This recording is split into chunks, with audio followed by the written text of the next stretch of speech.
आज हम ये शाही ऑमलेट बनाएंगे, जिसमें हमें 2 अंडे, छोटी सी प्याज, टमाटर, सब्ज़ मिर्चें, हस्बे ज़रूरत नमक, काली मिर्च, ज़ीरा और कलवंजी की ज़रूरत है। चलिए ये हम इसको स्टार्ट करते हैं। सबसे पहले हम प्याज लेंगे और उसको इस तरह बारीक बारीक काटेंगे।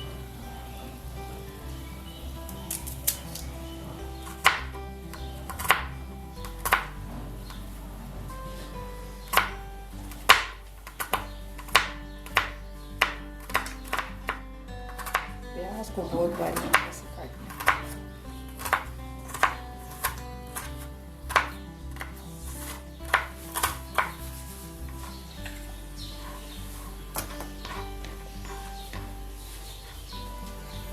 टमाटर,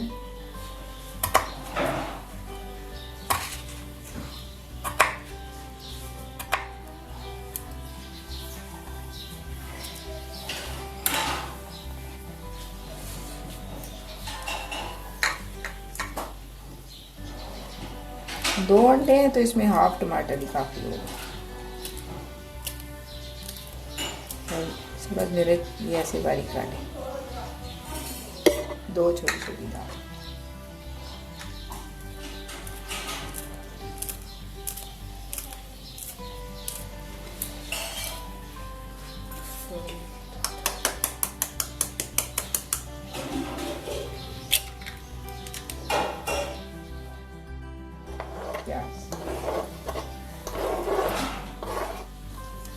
हस्बे ज़रूरत नमक डालेंगे,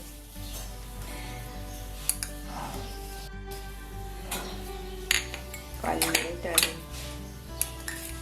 हस्बे ज़रूरत या चाय का 1 चम्मच थोड़ी सी कलवंजी डालेंगे। कलवंजी से खाने में एक तो लज्जत में इजाफा होता है और दूसरा ये जो है बीमारियों से बचाव के लिए भी नबी पाक सल्लल्लाहु अलैहि वसल्लम ने ख़ास तौर पर बताया है कि ये कलवंजी जो है ये मौत के अलावा हर मर्ज़ की दुआ है। अब हमने सारी चीज़ें डाली, अब इसको अच्छी तरीके से फेंटेंगे। तेल डालेंगे,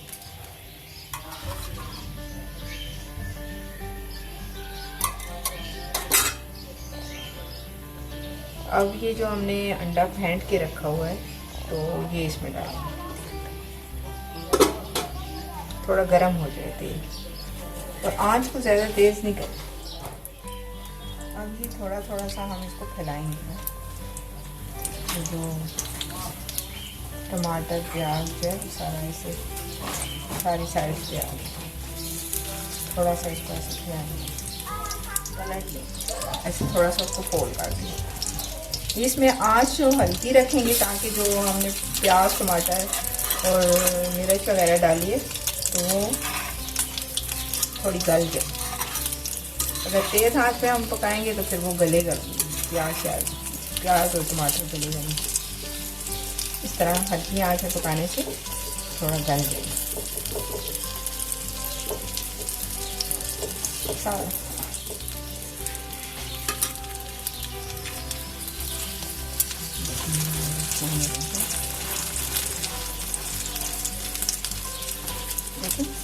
ये हल्की आंच में पकाने से जलता भी नहीं है और अच्छे तरीके से अंदर से भी पक जाएगा ना, अंडा कच्चा नहीं है।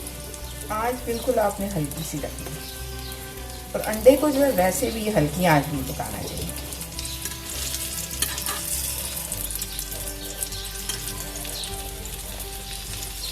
ये देखिए अच्छे तरीके से अंदर से भी पक गया होगा, मछली की तरह ही लगा। ये खाने में भी मज़ेदार होगा। अब देखिए ये हमने हल्की आंच में पकाया है तो देखिए अंदर से बिल्कुल ये प्याज टमाटर बिल्कुल सारा गल गया और मज़े का बना।